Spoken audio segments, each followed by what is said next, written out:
여러 수준의 둘째 날 오전 집회를 시작하려 합니다. 주님 귀하신 이름을 찬양하기에 주님 홀로 영광을 받으시고 제 삶의 세상에 실수할 수 없는 귀한 위로와 평강이 가득한 시간 되게 하여 주시옵소서. 예수님의 이름으로 기도드립니다. 아멘. 우리 박수 치면서 찬양하겠습니다. 우리를 주에서 구하시려.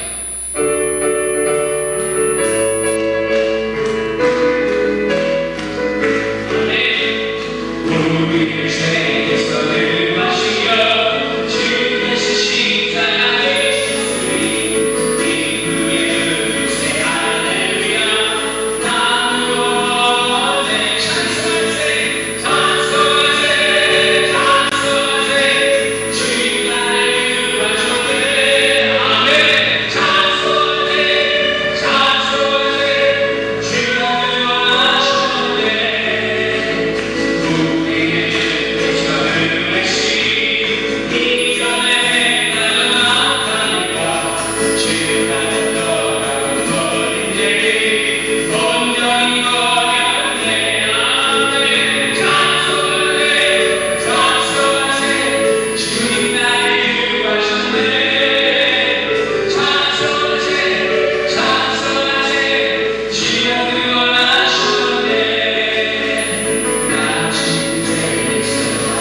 어제 저녁을 생각하면 가슴이 좀 어떻게 기도해야 해서 딱 썼는데요.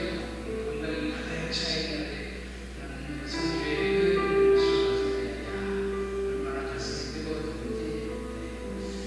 지난 시간을 들어보면 가장 감사한 것은 당연하게 여겼던 많은 것들이 당연한 게 아니라 바로 하나님의 은혜라는 사실입니다.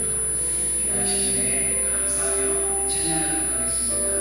내가 누렸던 모든 것들이, 내가 지난 모든 시간이, 내가 걸어온 모든 순간이 은혜였어.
이렇게 어려운 상황 속에서 수련회를 열 수 있도록 인도해 주시는 우리 하나님께 감사와 영광을 올려드리며 다 같이 묵상하심으로 수련회 둘째 날 오전 집회를 시작하겠습니다.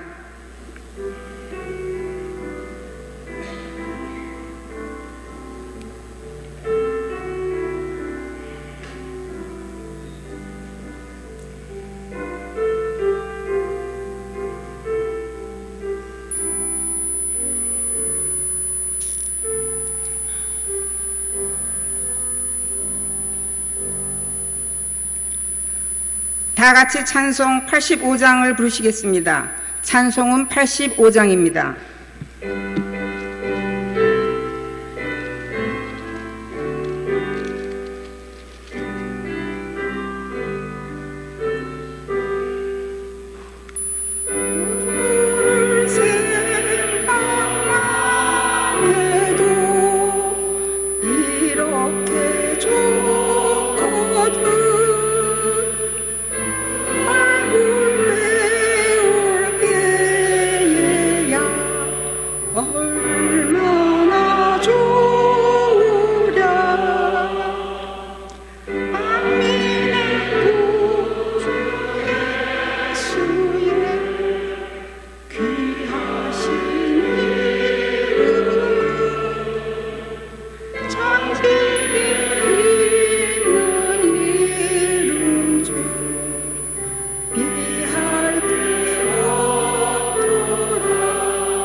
드보라 여전대 회장 배성희 집사님 기도하신 후에 이어서 루디아 여전대 회장 유정혜 권사님이 성경 봉독을 하겠습니다.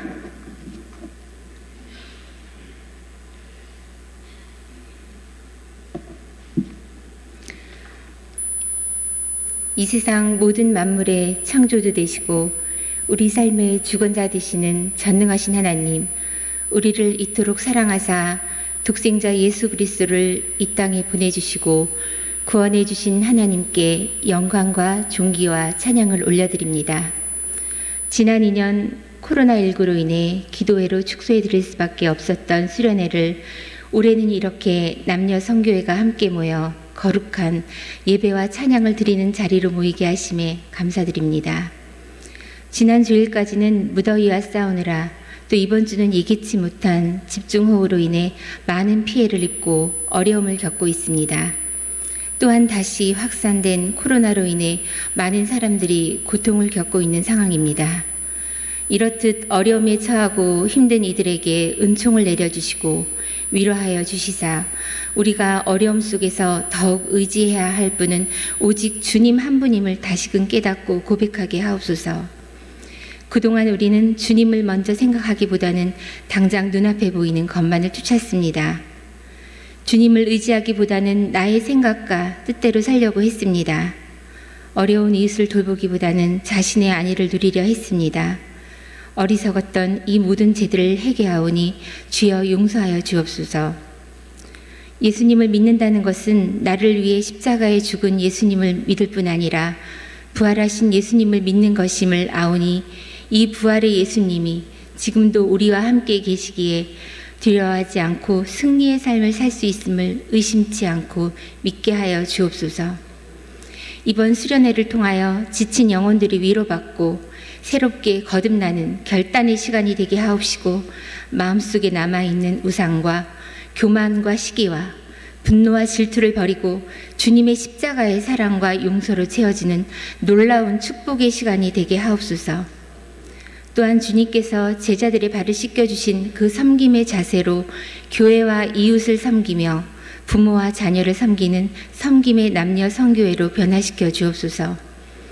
하나님의 사랑 안에서 행복과 감사와 기쁨이 넘치는 남녀 성교회가 되게 하옵소서. 오늘도 말씀 전하실 강사 권옥유 목사님께 성령의 능력을 부어주시고 축복하셔서 능력과 사랑, 위로와 치유의 말씀을 전하게 하시고 듣는 우리들로 하여금 은혜와 믿음의 자리에 굳게 서도록 이끌어 주시옵소서. 이 시간 우리들의 마음속에 악한 생각이나 거짓의 영이 있다면 그리스도의 이름으로 떠나게 하시고 오직 영과 진리로 하나님께 나아가는 복된 시간이 되기를 간절히 원하며 모든 말씀 거룩하신 예수님의 이름으로 기도드립니다. 아멘.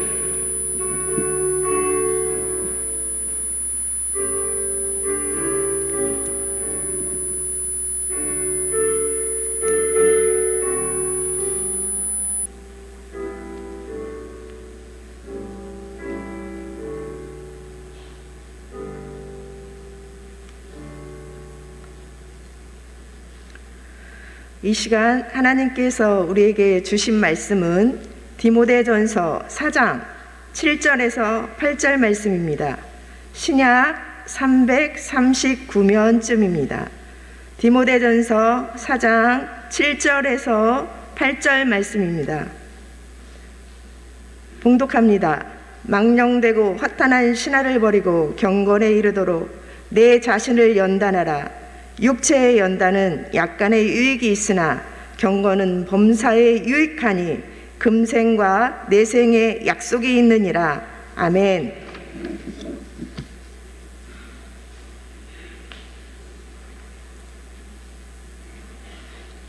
여전도의 협의회 임원들의 특별 찬양이 있겠습니다.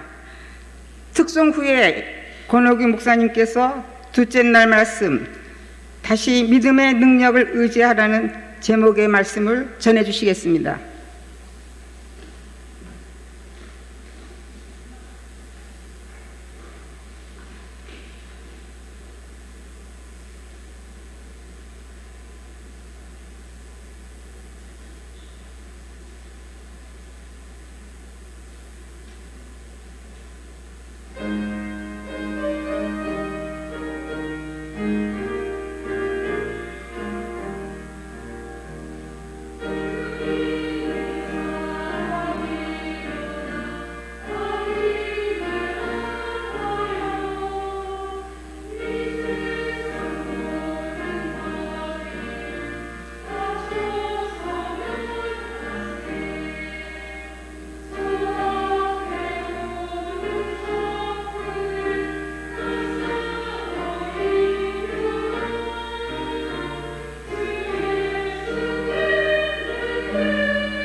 아멘, 아멘.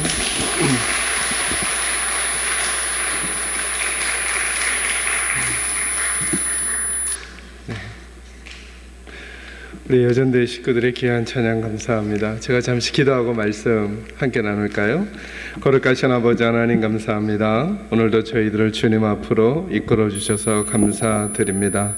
오늘 이 자리가 우리 주님께서 역사하시는 자리, 그리고 우리 사랑하는 성도들이 전심으로 주님을 예배하고 주님의 응답을 받는 자리가, 이 예배의 자리가 꼭 될 수 있도록 하나님 인도해 주옵소서.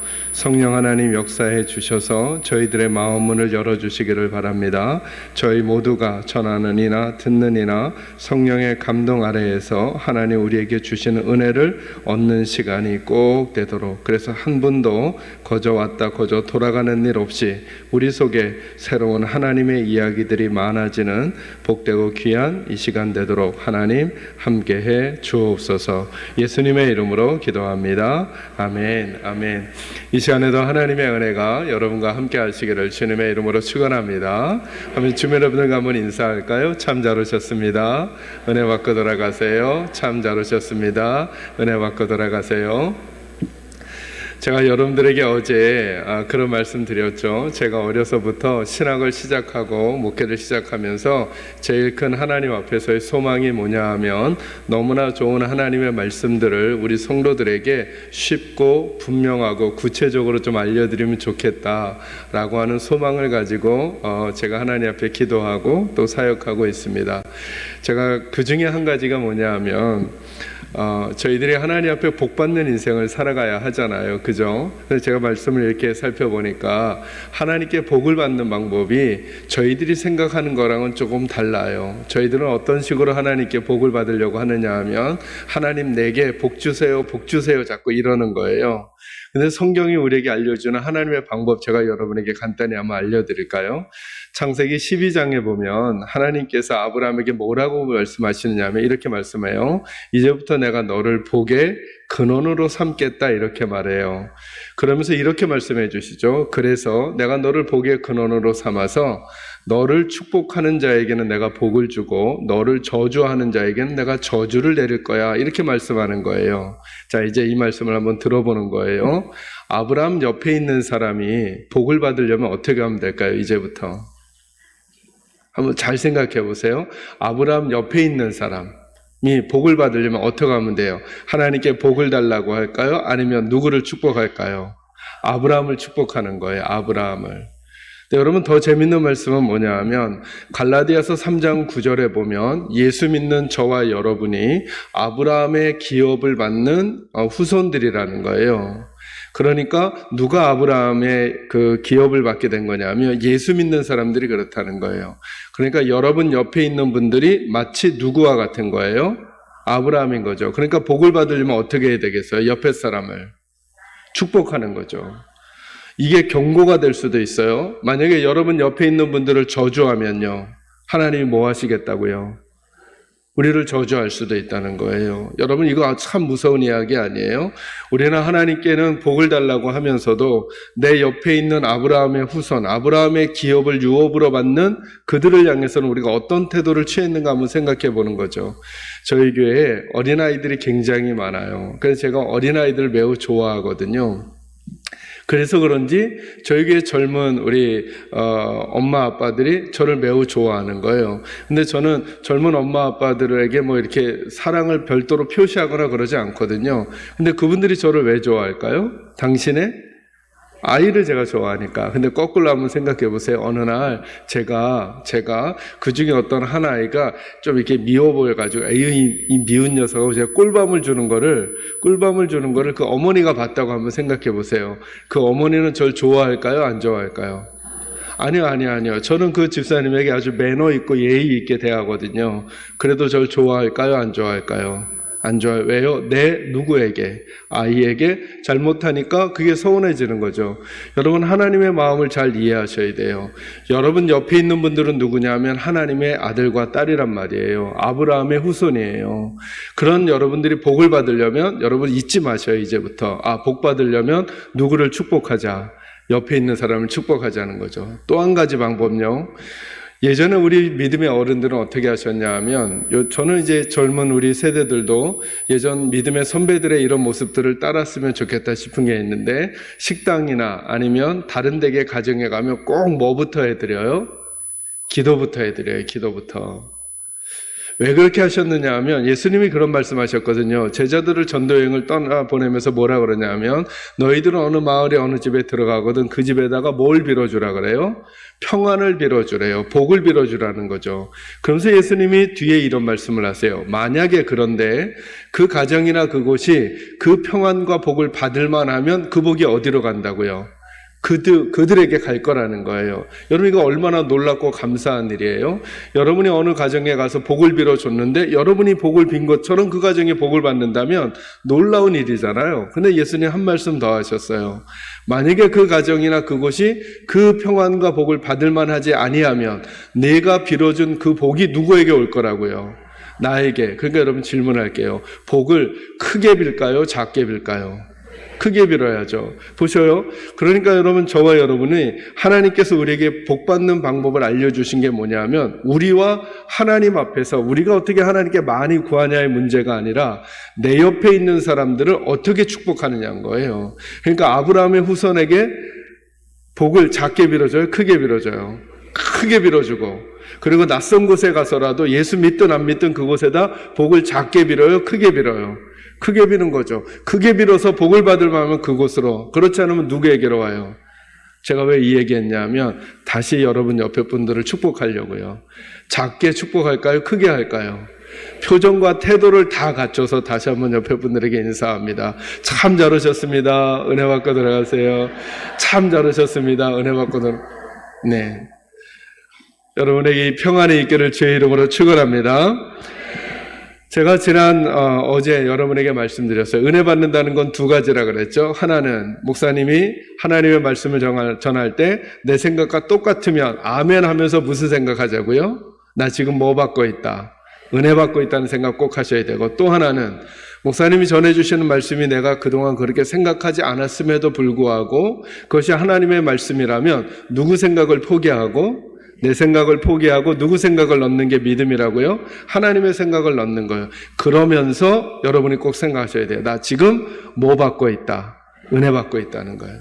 저는 오늘 이 두 번째 시간에도 여러분들이 그동안 미처 그렇게 생각하지 않았거나 생각했었는데 잊어버렸던 말씀들이 여러분에게 전해지면 여러분의 마음에서 튕겨내지 마시고 그 말씀을 아멘하여 여러분의 마음에 받게 되시기를 주의 이름으로 축원합니다. 제가 여러분과 나누고 싶은 성경 구절 하나 먼저 나누고 오늘 본문 말씀 나눌게요. 요한일서 5장 4절과 5절 말씀 한번 찾아보겠습니다.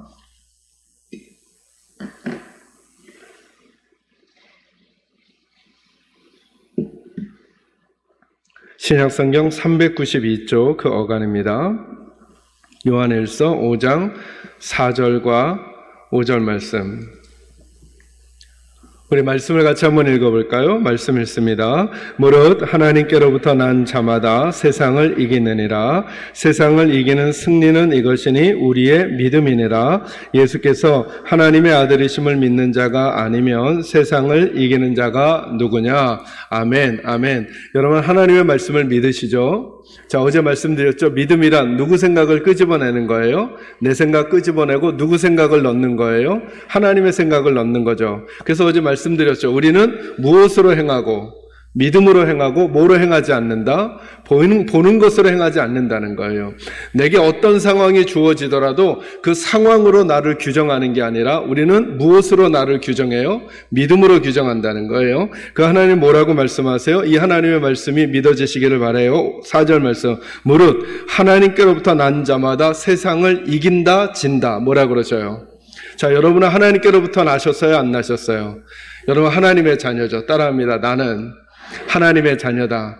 예수님 말씀하셨잖아요. 너희가 예수님을 영접하는 자 곧 그 이름을 믿는 자들에게는 이렇게 말씀하셨죠. 하나님의 뭐가 되는?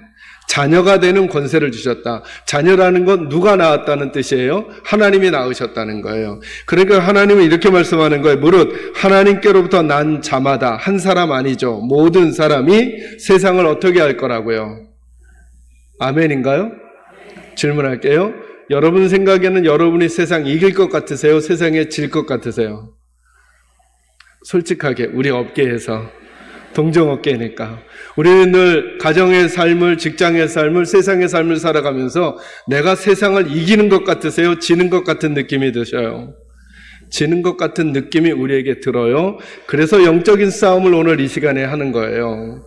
영적인 싸움은 바깥과 하는 게 아니에요. 내 안에서 일어나는 일들과 하는 거예요. 왜 오늘 제가 여러분과 믿음을 의지해야 되는 이야기를 하려고 하냐면 이런 이유 때문이거든요. 그래서 여러분, 우리 안에 내가 생각하기에는 아닌 거예요. 내가 생각하기에는. 그런데 하나님은 뭐라 그러느냐 하면 우리가 세상을 어떻게 할 거라고요? 이길 거라고요. 믿으시면 아멘 하세요. 이 생각으로 우리 생각을 바꾸는 거예요. 그러니까 교회는 세상을 이길 거예요.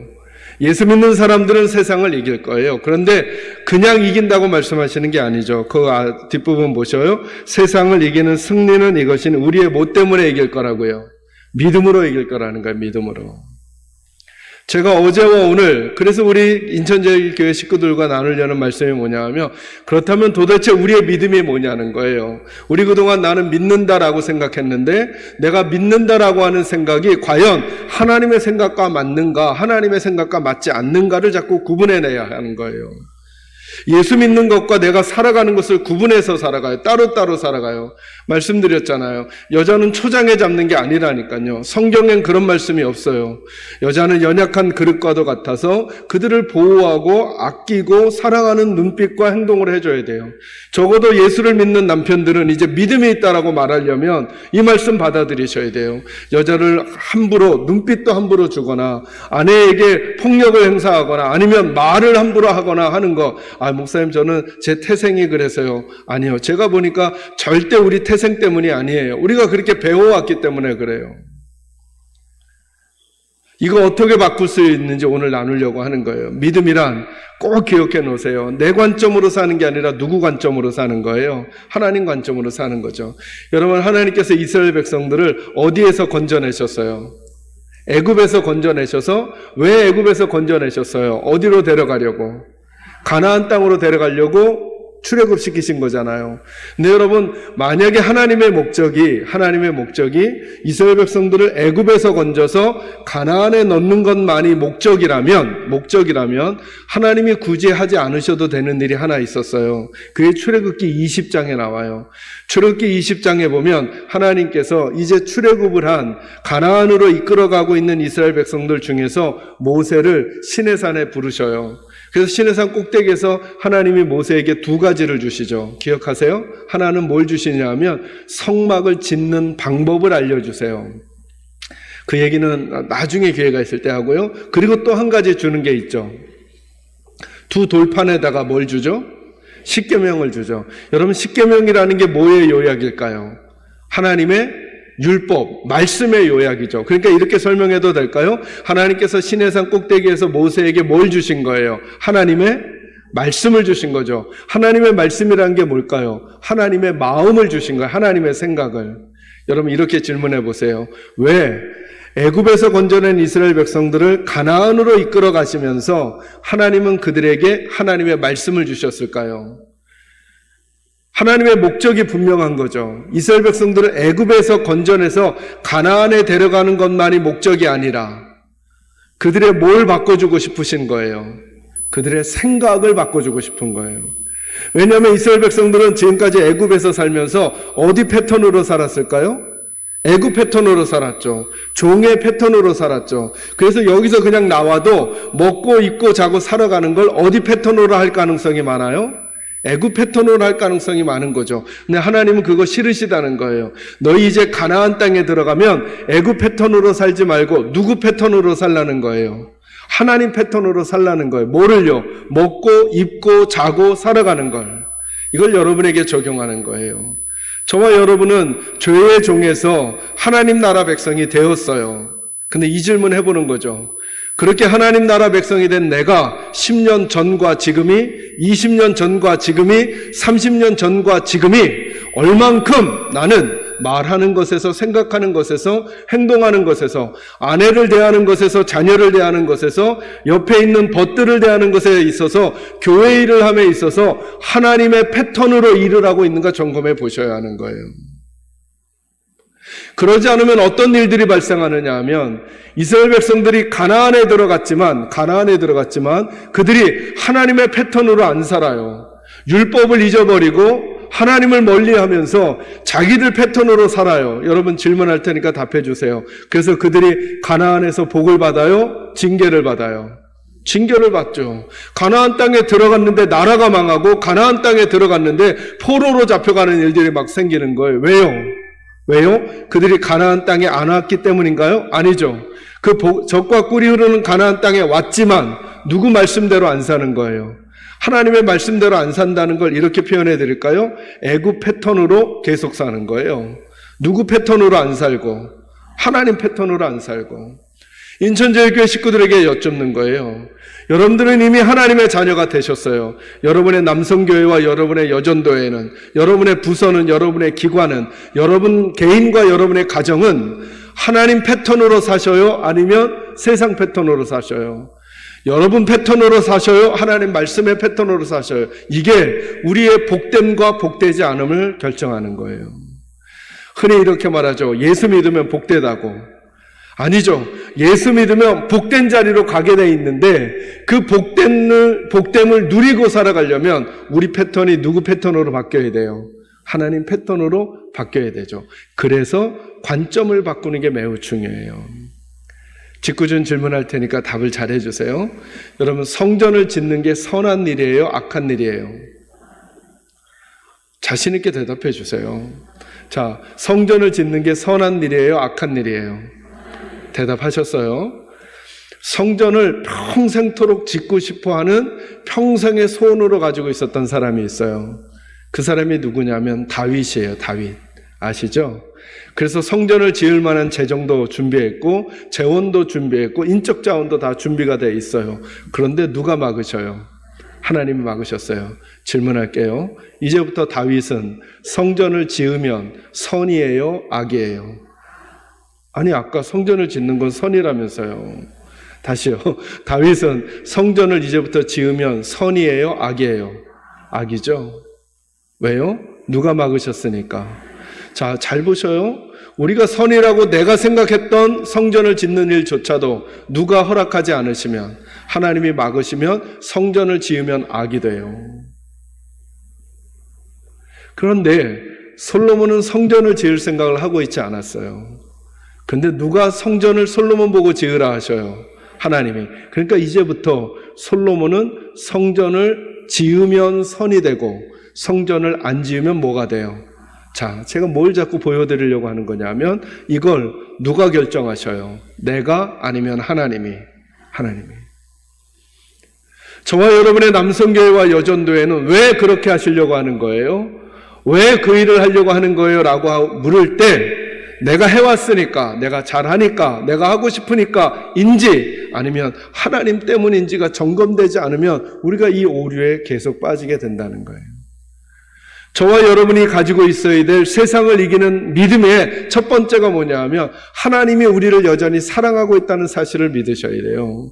하나님이 우리와 동행하는 게 우리 믿음의 관건이거든요.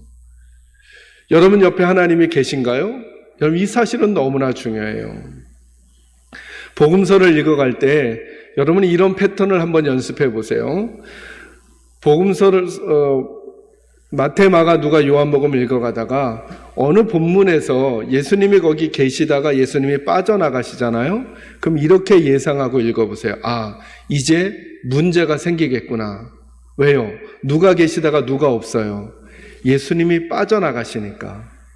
거꾸로 어느 본문에 문제가 있잖아요. 문제가 생겼는데 여러분은 그 문제를 보지 마시고 그 문제가 있는 그 상황에 예수님이 계신가 안 계신가를 한번 살펴보세요. 그리고는 그 본문에 예수님이 계시잖아요. 그럼 이렇게 예상하고 다음 본문을 읽어봐 보세요. 아, 이 문제가 해결되겠구나. 왜요? 그 본문에 누가 계시니까. 예를 들면 이런 거예요. 요한복음 2장 1장에 보면 가나의 혼인잔치가 있었죠. 여러분 기억나시죠? 그때 거기에 예수님 계셔요, 안 계셔요? 예수님 계시죠? 그런데 뭐가 떨어져요? 포도주가 떨어지는 문제가 생겼어요. 그러면 예상하시자니까요. 문제가 생겼지만 거기 누가 계셔요? 예수님 계시니까 문제가 해결되겠구나 하고 읽어가시다 보면 문제가 해결돼요? 안 돼요? 되죠. 마가복음 9장에 보면 이런 얘기가 나와요. 마가복음 9장에 보면 잘 들어보세요. 예수님의 제자가 총 몇 명이죠? 저는 친절한 목사라 늘 답을 알려드려요. 12명이죠. 그 중에 3명의 제자들만 데리고 예수님이 변화산에 올라가셔요. 자, 이걸 이런 맥락으로 보세요. 원래 변화산에 예수님 계셨어요? 안 계셨어요? 안 계셨는데 지금 예수님이 어디로 올라가셔요? 변화산 꼭대기에. 그럼 예상하세요. 변화산 꼭대기에서 주님의 일이 일어날 거예요. 왜요? 예수님이 올라가 계시니까. 아니나 다를까 거기에 모세와 엘리야가 나타나고 마치 제자들은 거기서 천국과도 같은 것을 경험해요. 그래서 그들이 거기서 안 내려오고 싶어 하잖아요. 초막셋을 짓고 여기서 살고 싶다고. 왜요? 그 본문에 누가 계시니까? 예수님이 계시니까. 문제는 아래예요. 자, 밑에는 몇 명의 제자들이 남았어요? 9명. 예수님이 계셔요? 안 계셔요? 안 계시죠? 이런 생각하세요. 이제 문제가 생기겠구나. 아니나 다를까 어릴 때부터 말을 하지 못하고 듣지 못하는 귀신 들린 아들을 데리고 있는 아버지가 예수님에게 그 아이를 고쳐달라고 왔는데 누가 안 계셔요? 예수님이 안 계시는 거예요.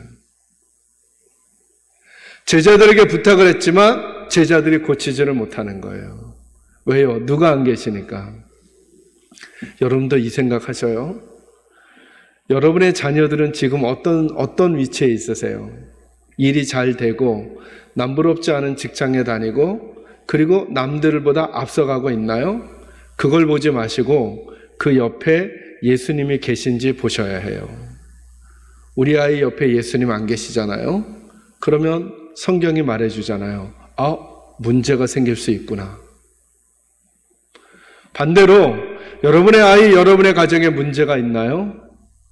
그 문제를 먼저 점검하는 게 아니라 여러분 가정과 여러분 옆에 예수님 계신지 먼저 점검하세요. 그리고 예수님 계시면 여러분 담대히 마음에 선포하셔도 돼요. 분명히 이 문제 해결될 거야. 누가 계시니까? 예수님 계시니까. 제가 어제도 말씀드렸잖아요. 코로나가 위기라고 하나님은 말씀하신 적이 없어요. 세상이 말하죠. 그래서 우리는 코로나라고 하는 어려운 문제를 먼저 볼 게 아니라 그 코로나를 당하고 있는 교회가 예수님과 함께 있는가를 먼저 보는 거예요. 그러면 여러분 풍랑이 이는 바다 가운데, 이 본문도 너무 재밌는 본문인데요. 예수님의 12제자와 예수님이 배를 타고 바다를 건너가고 계셨죠. 그죠? 예수님은 배에 고무를 베고 주무시고 계셨고, 그리고 바람과 파도가 치면서 배가 이렇게 뒤집힐 뻔하고 가라앉을 뻔하잖아요. 이 얘기를 간략하게 줄여서 배가 가라앉을까요? 안 가라앉을까요? 잠깐만요. 가라앉을까요? 안 가라앉을까요? 안 가라앉죠. 거기 누가 계시니까. 그런데 제자들은 예수님을 보는 게 아니라 바람과 바다를 보는 거예요. 그래서 열심히 물을 퍼내다가 주무시는 예수님을 보니까 답답한 거예요. 내가 보기에 지금은 잘 시간이에요? 물 퍼낼 시간이에요? 물 퍼낼 시간이죠. 그래서 누구를 깨워요? 예수님을 깨우는 거예요. 그래서 예수님이 일어나셔서 뭐라 그러냐면 바람과 바다를 잔잔하게 해주셔요. 만약에 여기서 이 본문이 끝났으면 이렇게 깨달으면 돼요. 우리는 위기 상황에 누구를 부르자? 예수님을 부르자로 끝나면 돼요. 그런데 예수님이 바람과 바다를 잔잔하게 하신 다음에 제자들에게 어떻게 하셔요? 격려해 주세요? 꾸중하세요? 꾸중하세요. 뭐라고 꾸중하시는지 기억나세요? 너희가 어찌하여 믿음이 없느냐? 근데 한번 여러분 잘 생각해 보세요. 제자들에게 믿음이 있어요? 없어요? 자, 여러분 고난이 왔는데 제자들이 누구 깨워요? 예수님 깨우잖아요. 우리가 죽게 된 걸 돌아보시지 않습니까? 라고 예수님을 깨우잖아요. 자, 우리 업계에서 얘기하자니까요. 믿음이 있어 보여요? 없어 보여요? 있어 보이죠. 왜요? 문제가 와도 주님께 구하지 않는 사람이 얼마나 많은데요. 근데 제자들은 누구에게 도움을 청하는 거예요, 지금? 예수님께 청하니까. 믿음이 있어 보이잖아요. 그런데 누가 믿음이 없다고 꾸중하셔요? 그러니까 우리 생각이 맞아요? 예수님 생각이 맞아요? 예수님 말씀 맞죠? 그러면 그들의 믿음 없음이 뭔지를 찾아내야죠. 예수님이 생각하는 믿음과 우리가 생각하는 믿음이 다르다는 거예요. 예수님이 이렇게 말씀하는 것 같지 않으세요? 너희가 주님이라고 하는 내가 풍랑이는 바다 가운데 배 안에서 지금 뭐 하고 있냐는 거예요. 지금 뭐 하고 계셔요? 주무시고 계셔요. 그러니 너희도 뭐 하라는 걸까요? 자라고요.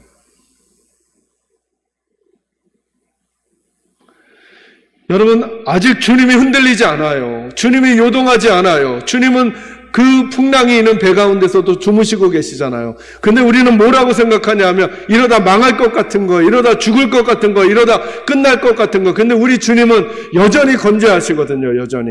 믿음이라는 건 뭐냐 하면 내가 판단한 내 판단 때문에 주님을 바꾸는 게 아니라 주님의 판단 때문에 나를 바꾸는 거거든요. 나를 바꾸는 거거든요.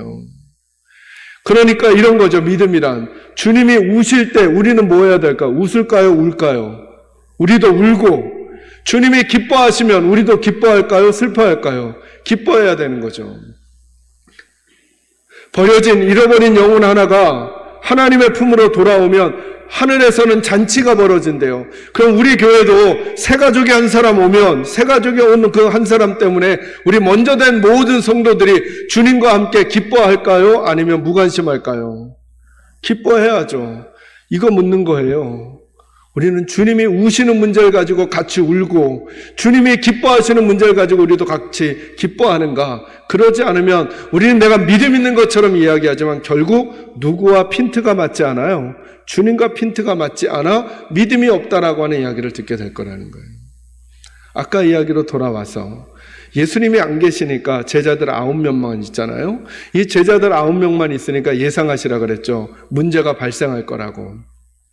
그 아이의 아버지가 이 아이를 데리고 와서 고쳐달라고 하지만 제자들이 못 고쳐요. 그래서 마가복음 9장 14절에 보면 예수님이 이제 변화산에서 내려오시는 거예요. 그러니까 문제가 있는 본문으로 누가 들어오신 거예요? 예수님이 들어오시니까 예상하고 읽으시면 돼요. 아, 이 문제가 해결되겠구나. 예수님이 내려오셔서 사람들에게 묻는 거예요. 아니, 너희들 뭐 때문에 이렇게 변론하느냐? 아이의 아버지가 예수님께 부탁합니다. 예수님, 제가 제 아이가 이렇게 귀신 들려서 제 아이를 고쳐달라고 당신의 제자들에게 왔지만 당신의 제자들이 못 고칩니다.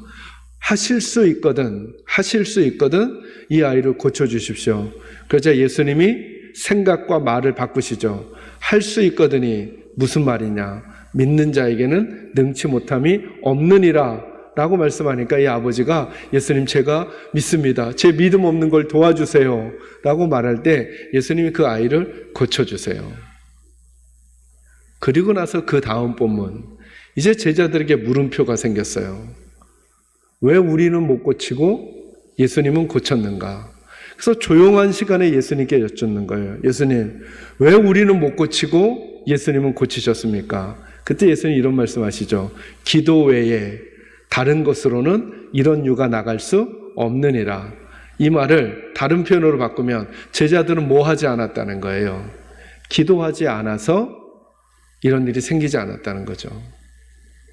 그런데 질문요.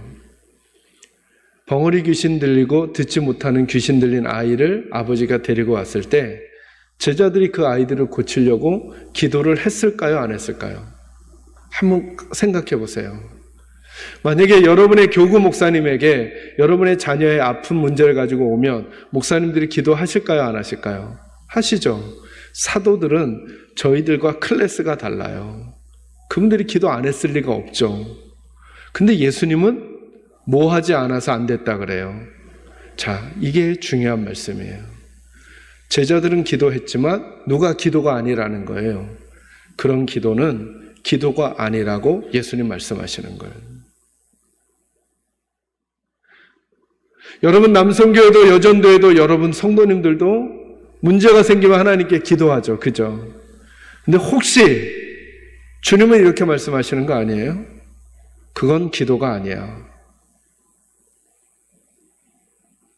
그래서 여러분 아셔요? 예배 중에도 같이 지금도 300명 넘으시는 분들 같이 예배 드리지만 이 중에 어떤 분의 예배는 하나님이 그건 예배가 아니야 라고 하실 분이 있고 어떤 이의 예배는 그건 예배야 라고 하는 분이 있어요. 가인과 아벨의 예배가 그렇죠. 그죠?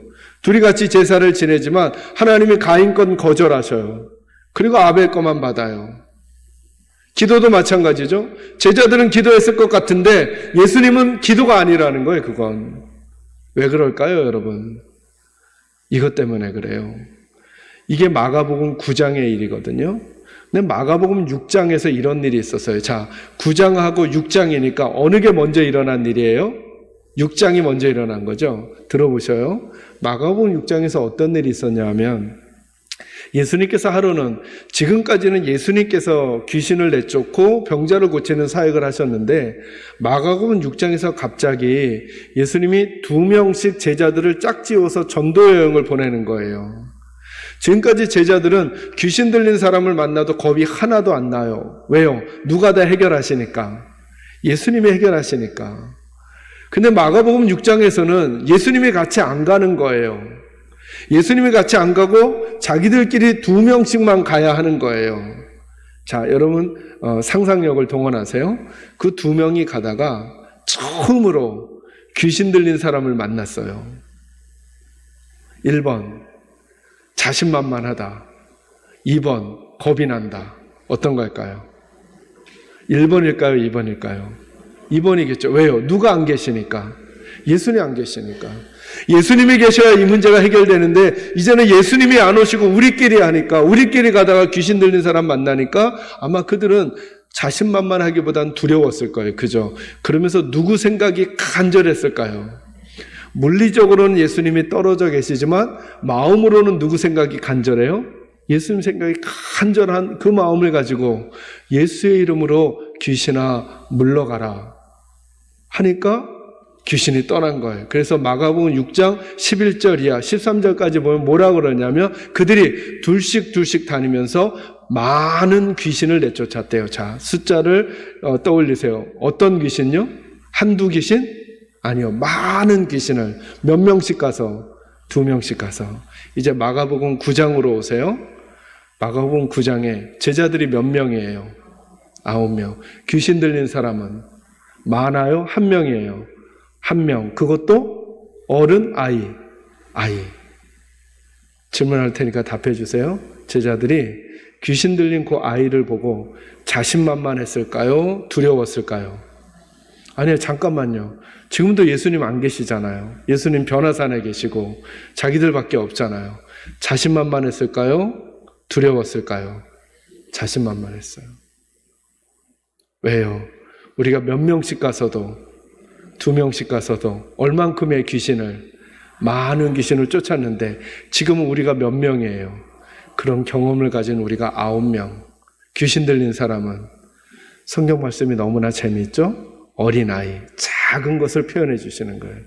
그러자 그들 마음속에는 예수님이 물리적으로 떨어져 계신데 누가 간절하지 않은 거예요. 예수님이 간절하지 않아요. 누구 힘으로 하려고 해요? 내 힘으로 하려고 해요. 내 힘으로. 내 경험으로, 내 방법으로, 내 생각으로. 그때 하나님이 이렇게 말씀하시는 거예요. 너희가 한 그 일은 내 일이 아니야. 너희가 한 기도는 기도가 아니야. 아마 제자들도 그 어린아이를 놓고 예수의 이름으로 귀신아 물러가라 했을 거야. 안 나가니까 침을 튀기면서 아니면 된 발음으로 예수의 이름으로 했을지도 몰라요. 그래도 하나님은 그건 기도가 아니라는 거예요. 왜요? 그들은 마음속에 누가 간절하지 않아요? 예수가. 질문할까요? 여러분들은 예수님이 간절하셔요? 수련회를 준비하고 진행하고 마무리해 가시면서 여러분은 여러분의 부서와 기관의 일들을 감당하시면서 우리가 작년에도 해봤고 그전에도 해봤고 그렇게 할 만한 사람들도 있고 재원도 있고 자원도 있다라는 생각 때문에 주님께 엎드려 주님 아니면 안 됩니다라고 하는 간절함이 사라져버리고 이 제자들처럼 우리가 둘씩도 그런 일을 했었는데 지금은 9명이야. 우리가 누군데? 그리고 지금 귀신 들린 아이는 하나밖에 없는데 라고 하면서 간절히 주님을 앙망하기보다는 주님의 동행을 잊어버리고 자기들의 힘으로 할 때 아무 일도 일어나지 않았다는 거예요.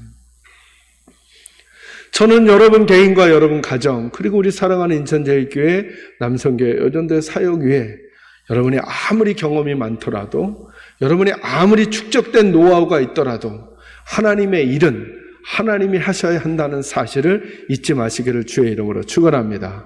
거꾸로 아무리 상황이 어려워도 힘들다고 세상이 말하여도 하나님 아버지가 여전히 우리를 사랑하시고 우리와 동행하신다면 우리는 끝내 승리하게 될 것을 믿는 믿음으로 하나님의 백성의 바르고 좋은 태도를 지키셔서 여러분의 표정과 태도, 입술의 고백들이 늘 하나님과 같은 패턴이 될 수 있기를 주의 이름으로 축원합니다.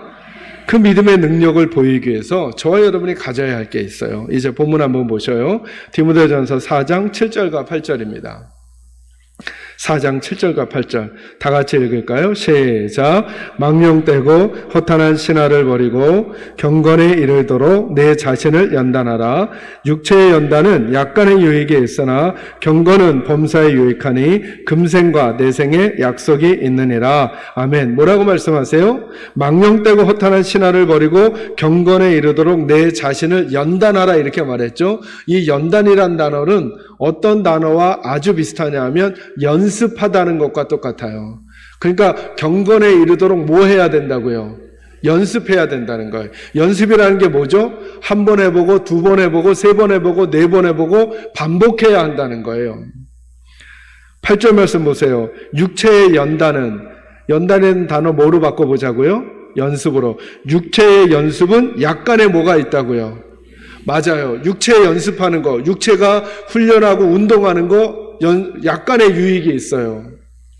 근데 하나님 뭐라 그래요? 경건은 그 다음에 빠진 단어가 있죠. 경건의 뭐는요?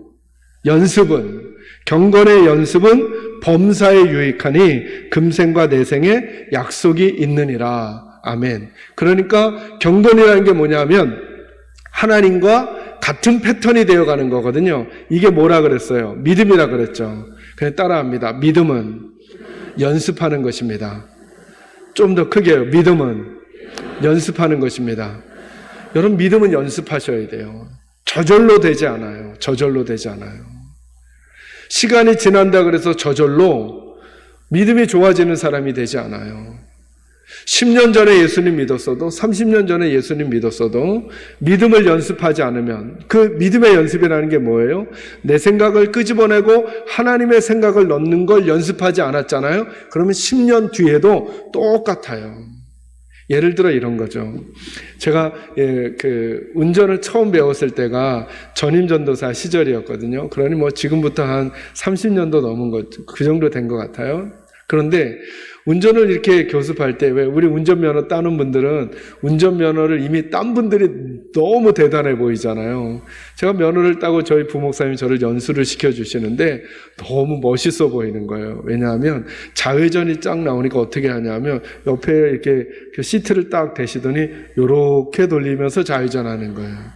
저는 좌회전할 때 막 팔이 꼬이고 막 이러는데 더 감탄했던 건 후진 주차할 때예요. 저는 들어왔다 나갔다를 몇 번을 반복하는데 우리 부목사님 보니까 옆에 좌석에 손 딱 올리더니 뒤 딱 보시더니 이렇게 돌리시는 거예요. 여러분 저도 요즘에 그 방법이 좋고 나쁨을 떠나서 좌회전할 때 이렇게 할 수 있을까요? 없을까요? 하죠. 후진할 때 이렇게 할 수 있을까요? 없을까요? 하죠. 이게 어떻게 됐을까요? 팔이 꼬였던 제가 나 저 부목사님처럼 안 되니까 지금 그냥 안 해. 그리고 12년 뒤에 다시 할 거야. 하고 12년 동안 안 하다가 12년 뒤에 지금 했다면 지금도 좌회전할 때 저는 어떻게 될까요? 팔이 꼬이고 후진 주차할 때 들어왔다 나갔다를 반복할 거예요. 그죠? 그 사이에 뭐가 있었어요? 서툴지만 해보고 또 해보고 그냥 편안하게 하고 연습이 있었던 거죠. 여러분 시집간 새댁의 도마질 소리는 어떨까요? 뚝뚝뚝뚝 이건 손 빈 거예요. 이러겠죠? 근데 우리 어머니들은 어떠세요? 다다다다다다 하면서 빨리 일어나, 씻어, 너 늦겠다, 말까지 다 하시고 간섭까지 다 하셔요. 이거 어떻게 됐을까요? 처음에 뚝뚝뚝 할 때 안 하다가 10년 뒤에 해서 그럴까요? 아니죠. 서툴지만 계속 한 거죠. 저와 여러분이 하나님 닮아가려면 연습하셨어야 해요. 연습하지 않으면 기도도, 연습하지 않으면 말씀 읽는 것도, 연습하지 않으면 착한 마음의 그리스도인이 되는 것도, 연습하지 않으면 영향력 있는 하나님의 사람이 되는 것도 어려워요. 여러분, 웃는 것도 연습하셔야 돼요. 어떤 분들은 뭐라 그러시냐면, 목사님, 저는 태생이 그렇게 웃고 막 그게 잘 안 돼요, 이러시는 분이 있어요. 그거 제가 뻥이라는 거 알았어요. 어떻게 알았냐 하면, 저희 교회 근엄한 안수 집사님, 근엄한 장로님 계시는데 손주가 태어났어요. 와, 손주 앞에 아양을 떠시는 모습을 봤는데 제가 그때 알았어요. 저분 충분히 하실 수 있구나. 근데 안 하시는 거예요. 어떤 분들이 이러죠. 목사님, 저는 불의를 보면 못 참아요. 그런데 깍두기 아저씨들 보면 잘 참아요. 여러분, 웃는 거 연습하셔야 돼요. 제가 제가 나이 40에 저희 교회 담임 목사가 됐잖아요. 40에 담임 목사가 돼서 노 권사님들하고 이렇게 야외를 가거나 그러면 이제 제가 막 우리 손 목사님께 제가 배워가지고 사진 찍고 막 이런 걸 막 해드리고 그래요. 그러면 어르신 권사님들이 사진 안 찍겠다는 거예요. 그래서 왜 사진을 안 찍으시려고 그러셔요? 하고 막 찍어드리곤 했는데 왜 안 찍으려고 하셨는지를 최근부터 제가 깨닫기 시작했어요. 어느 한 2, 3년 전인가 저희가 정교인 체육대회를 하는데 제가 무심코 앉아있는 장면을 저희 집사님이 찍으신 거예요. 그리고 현상하셨는데 제 입꼬리가 화난 게 아니야. 그냥 가만히 있어요. 근데 입꼬리가 이러고 있는 거예요. 그때부터 사진 찍는 게, 그리고 제가 요즘에 아침마다 일어나면 화장실 거울을 딱 볼 때마다 제가 깜짝깜짝 놀래잖아요. 못 보던 아저씨가 그 거울 앞에 있는 거예요. 입꼬리 가만히 있잖아요. 저만 그런 게 아니에요. 권사님, 집사님들도 가만히 있어요. 그래서 마스크가 너무 귀하던 거잖아요, 사실. 이게 다 이렇게는. 아침마다 와이키키 하면서 자꾸 이거 올리셔야 돼요. 연습하셔야 웃는 분이 될 수 있어요. 제가 저희 성도님들에게 늘 부탁해요. 여러분이 예배당에서 만나는 분들, 우리 잘 모르는 분들이 계실 수도 있지만 어차피 이분들 어디 가면 만날 거예요? 천국 가면 다 만날 거예요. 그러니 낯설시더라도 잘 모르시더라도 친절하게 맞아주는 거 연습하셔야 돼요. 연습 안 하시면 안 돼요. 연습하면 돼요. 제가 오늘 여러분과 뭘 정리해 드리려고 하는 거냐. 왜? 그러면 우리는 믿음이 저절로 자라나지 않고 믿음을 연습해야 되는가? 여러분, 고린도전서 2장 말씀 한번 찾아보겠습니다. 고린도전서 2장 14절 한번 찾아보세요.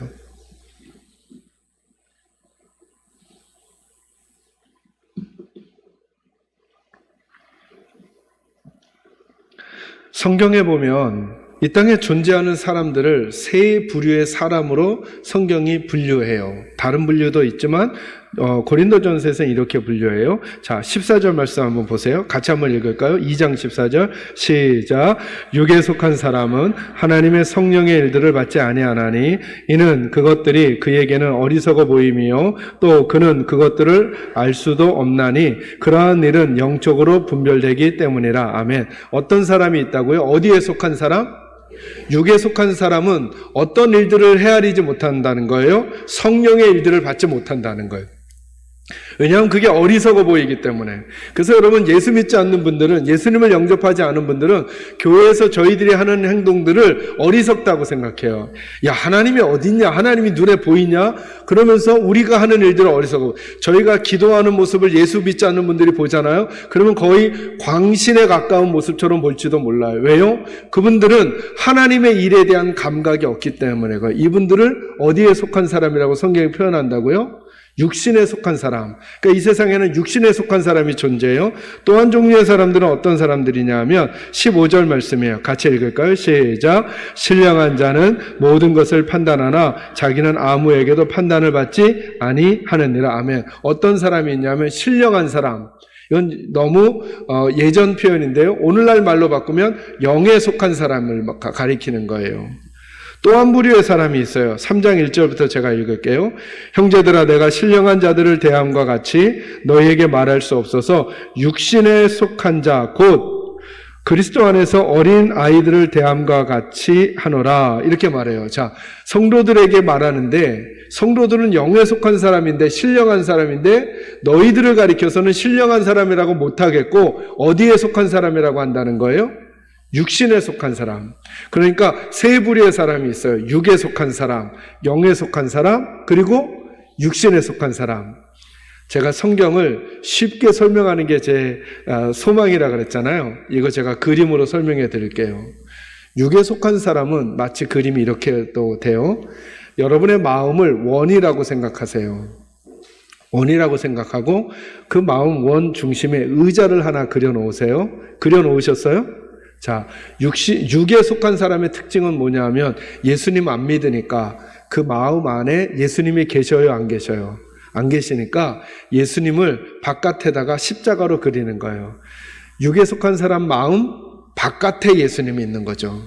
그럼 이 사람 마음 중심의 자리에는 누가 앉아 있는가 하면 사단이 앉아 있어요. 성경은 딱 두 가지로 구분해요. 하나님이 통치하지 않으면 사단이 통치하고 있다. 그러니까 그 사람 마음 중심엔 누가 앉아 있어요? 사탄이 앉아 있어요. 그런데 사탄은 거짓의 압이라 자기를 잘 드러내지 않아요. 그러면 거기다 누구를 앉혀놓냐 하면 나를 앉혀놔요. 나를 앉혀놓지만 실제로는 누가 앉아 있는 거예요? 사단이 나를 꽉 잡고 있는 거죠. 자, 이 사람은 예수님 말씀을 들을까요? 자기 말을 들을까요? 자기 말이라고 하는 사단의 패턴에 익숙한 거예요. 꽉 잡고 있는 거죠. 이게 육에 속한 사람. 특징은 뭐예요? 예수님이 마음 안에 있다, 바깥에 있다. 바깥에 있는 거예요. 그래서 예수님의 음성이 전혀 들리지 않아요. 육신에 속한 사람은 어떤 사람이냐 하면 그 마음 안으로 누가 들어온 사람? 예수님이 들어온 사람. 그리고 누가 빠져나갈까요? 어떤 분들은 내가 빠져나간대요. 내가 빠져나가면 안 되죠. 누가 빠져나가요? 내 마음 안에 예수님이 오셨으니까 사단이 빠져나가는 거죠. 그림을 이렇게 그리세요. 원을 그리시고 마음 중심에 내가 앉아있고 예수님이 내 발 아래 의자 밑에다 십자가 그리시고 사단은 어디에 있어요? 마음 안에, 마음 바깥에. 마음 바깥에. 이게 구원받은 사람. 이걸 성경이 육신에 속한 사람. 근데 문제가 있어요. 이 사람은 예수님 말씀이 중요해요? 내 말이 중요해요? 내가 마음 중심에 앉아 있으니까 내 말이 중요해요? 예수님 말이 중요해요? 내 말이 중요해요.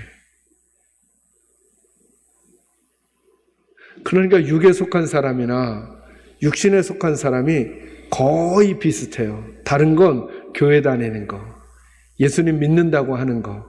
그러나 내게 고난이 오거나 문제가 오거나 화가 나는 일이 있으면 예수님 말씀 때문에 나를 꺾는 게 아니라 내가 마음 중심에 있으니까 내 기분 때문에 예수님 뭐라고 말씀하셔도 그거 귓등으로 듣고 자기 마음대로 행동해 버리는 거예요. 이걸 가리켜 육신에 속한 사람이라 그래요.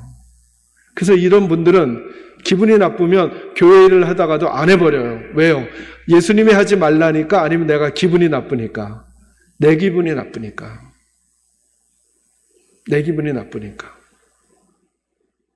근데 하나님은 우리가 어떤 사람이 되라고 하는 거냐 하면 내 발 아래에 있던 예수님이 내 마음 중심의 의자에 앉으시고 내가 누구 발 아래로? 예수님 발 아래로 가는 거예요. 이게 영에 속한 사람. 여전히 사단은 마음 바깥에 있는 거죠. 이 사람에게는 내 말이 더 중요해요? 예수님 말씀이 중요해요? 예수님 말씀 왜? 예수님이 내 마음의 중심의 자리에 앉아 계시니까. 그런데 이렇게 영에 속한 사람, 신령한 자가 되는 게 너무 어려워요. 왜냐하면 높은 데서 아래로 내려오는 건 자고로 너무 어렵거든요. 그래서 예수 믿은 지 10년이 지나고 20년이 지나도 자기 생각을 못 버리는 거예요. 심지어 교회 일도 내가 원하는 대로 돼야 돼요. 내가. 그래서 여러분, 저와 여러분이 믿음의 능력을 보려면 어떤 일들이 자꾸 일어나야 되냐 하면 내가 내려가고 내가 기준이 아니라 예수님이 내 마음 중심에 계셔야 돼요. 그래서 내가 그렇게 하고 싶지 않지만 예수님 말씀하시면 그렇게 하고, 내가 그렇게 하고 싶지만 예수님이 그렇게 하길 원하지 않으시면 내가 참아내고 하지 않을 수 있는 힘이 우리에게 있어야 되는 거예요. 여러분의 상황을 제가 다 헤아릴 수는 없지만 여러분 혹시 최근에 교회 일 하다가 목소리를 높이거나 화를 내시거나 짜증을 내시거나 문을 박차고 나오시거나 아니면 다투시거나 했던 일이 있으신가요? 그럼 한번 이걸 물어보는 거예요. 내 마음의 중심에 예수님이 그렇게 하라고 하신 건가? 아니면 내 마음 중심에 내가 기분이 나쁘고 내가 그렇게 하고 싶고 내 생각에는 그렇게 돼야 될 것 같아서 그런가? 때문인가를 점검해 보는 거예요. 사도 바울이 그거 가지고 고민했다는 거예요. 고린도 교회가 그렇게 영적인 교회가 되기를 원했는데 그들은 육신에 속한 사람처럼 자기가 중심이 되어 예수님의 말씀을 듣지 않는다는 거예요. 근데 이게 저절로 되지가 않아요. 뭘 해야 된다고요? 연습을 해야 된다는 거예요. 여러분 왜 그럴까요? 마치 이것과 똑같아요. 전에 우리를 누가 사로잡고 있었다고요? 우리의 마음을. 사단이. 이 사로잡았다는 건 뭘 의미하는 거냐 하면 사단의 패턴을 익숙하게 해놨다는 거예요. 근데 예수님 들어오시니까 누가 빠져나가요? 사단이 빠져나가는데 뭐가 남았냐 하면 상처가 남아있는 거예요. 마치 뭐와 비슷하냐 하면 여러분 나무에다 못을 박았다가 못을 빼버리면 못은 빼졌지만 뭐가 남아요? 자국이 남는 것과 똑같아요. 그래서 우리의 그 상처들을 외부의 어떤 환경들을 통해 분노하게 되고 화내게 되고 시기하게 되고 질투하게 되는 사건을 만들면 마귀가 옆에서 자극하는 게 아니라 우리 마음에서 그걸 못 참아요. 그리고 화가 우르륵, 질투가 우르륵, 시기가 우르륵. 제가 점검할게요. 여러분, 설교가 길어지는 게 좋으세요? 짧아지는 게 좋으세요? 자, 우리 같은 어깨에 있으니까 솔직히 말씀을 잘 하셔야 돼요. 설교가 긴 게 좋으세요? 짧은 게 좋으세요? 이럴 줄은 미처 몰랐어요. 네. 여러분, 드라마는 빨리 끝나는 게 좋아요? 좀 더 길게 가는 게 좋아요? 그래서 예고편까지 다 보죠? 여러분, 다른 사람 2바구 하면서 1시간 보내는 거 힘들어요? 어려워요? 질문이 그렇죠? 쉬워요? 어려워요? 다른 사람 2바구 하는 건 시간 가는 줄 몰라요. 다른 사람 칭찬 1시간 하는 거. 여러분 이렇게 한번 생각해 보실래요? 여러분 예수님 사랑하세요? 그런데 왜 우리는 말씀을 더 오래 듣는 것보다 드라마나 스포츠를 보는데 시간 쓰는 게 더 쉽고 편할까요? 우리는 예수님 사랑하는데 다른 사람들 칭찬해 주는 말은 자꾸 하기가 힘들고 다른 사람 입하고 하는 건 그렇게도 재밌고 맛이 있을까요? 우리는 왜 그럴까요? 여러분 기도를 이 말씀 끝나고 기도회를 1시간 하는 게 편하세요? 한 10분 하는 게 편하세요? 대답을 잘 하셔야 이 목사님이 그렇게 하실 거예요. 근데 이 질문을 하는 거죠. 우리는 예수님과 교제하길 원한다면서 왜 기도가 긴 거보다 짧은 게 좋을까? 우리는 왜 그럴까? 우리의 패턴이 누구의 패턴에 익숙했던 거예요? 사단의 패턴. 사단의 패턴이란 말이 어색하시거든. 세상의 패턴에 익숙해졌다는. 그래서 세상에서 하던 것들은 많이 하더라도 지치질 않아요, 잘. 근데 하나님의 일은 우리에게 어색한 거예요, 어색한 거예요. 어색하니까 남을 칭찬하고 격려하고 하나님이 좋아하는 일은 저절로 되지가 않아요. 우리는 여러분 가만히 있으면 하나님 쪽으로 기우는 게 아니라 저절로 있으면 자꾸 옛날로 돌아가는 거예요, 옛날로.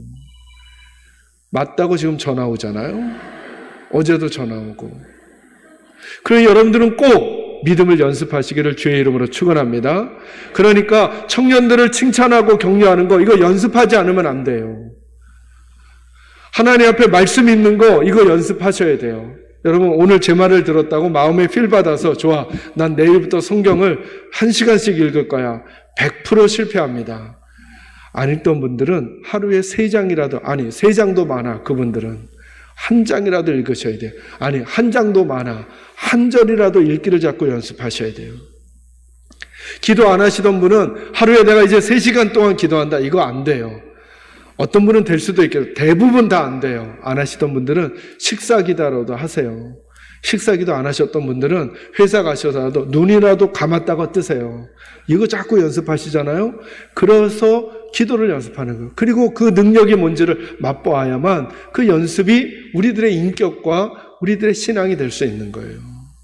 저는 인천제일교회가 이 지역사회, 제게도 그랬고 인천로의 교회들에게도 그랬고 늘 어머니 교회와도 같은 아름답고 소중한 영적인 자산과도 같은 교회잖아요. 그 교회 우리 식구들이 또다시 믿음에 의지하여 믿음의 능력을 가지고 믿음을 연습함으로 인천제일교회 예배당에 들어오는 어떤 사람도 그냥 한 사람도 그냥 보내지 않는 거예요. 미소로 따뜻함으로 믿음을 연습하시고 웃음을 연습하시고 손 내밀어 주는 걸 연습하시고 격려를 연습하시고 그 믿음의 연습을 통해 하나님을 믿는 사람들이 얼마나 행복한 사람들인지 그리고 그 행복을 통해 주변의 사람들을 행복하게 만들며 살아가시는 우리 남성교회 식구들 그리고 여전도의 식구들 우리 인천 제일교회가 꼭 되시기를 우리 주님 예수님의 이름으로 축원합니다. 기도하겠습니다. 거룩하신 아버지 하나님 감사합니다. 오늘도 하나님의 말씀을 듣습니다. 이 말씀이 잘 박힌 모처럼 우리 가슴에 꼭 새겨지도록 인도해 주시옵소서. 우리가 우리의 생각과 우리의 방법으로 살아가는 것 아니라 우리 주님이 우리를 사랑하신다라고 하는 하나님의 말씀과 그리고 믿음의 능력으로 우리가 세상을 이길 수 있다고 약속하신 하나님의 그 생각을 붙들고 날마다 우리 삶 속에 점점 하나님과 하나님의 생각을 닮아가는 믿음의 연습이 있도록 그것을 통해 우리 인천제일교회 남성교회와 여전도회가 아름다운 하나님의 축복의 통로로서 다른 성도들에게 그리고 아직도 주님을 모르는 분들에게 착하고 좋은 그리스도의 빛을 전하는 아름다운 통로가 꼭 되도록 주님 함께해 주옵소서. 예수님의 이름으로 기도하옵나이다. 아멘. 아멘.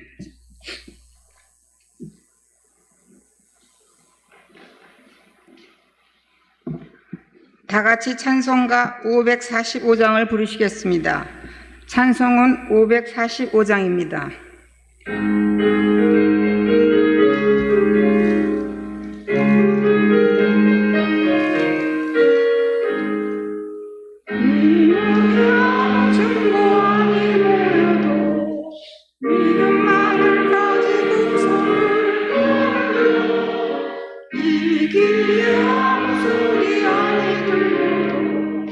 하나님의 약속을 잊어버리라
김호규 목사님께서 축도해 주심으로 둘째 날 오전 집회를 마치겠습니다.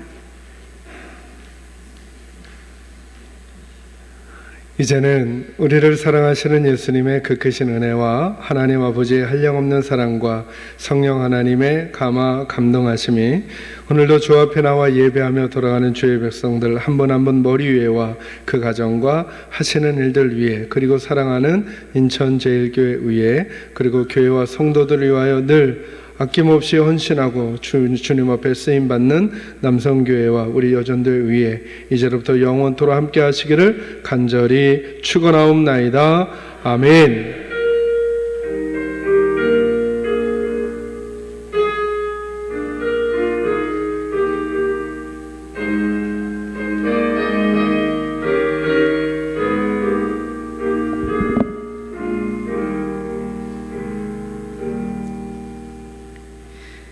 리브가 여전도회 회장 김경수 권사님께서 광고해 주시겠습니다.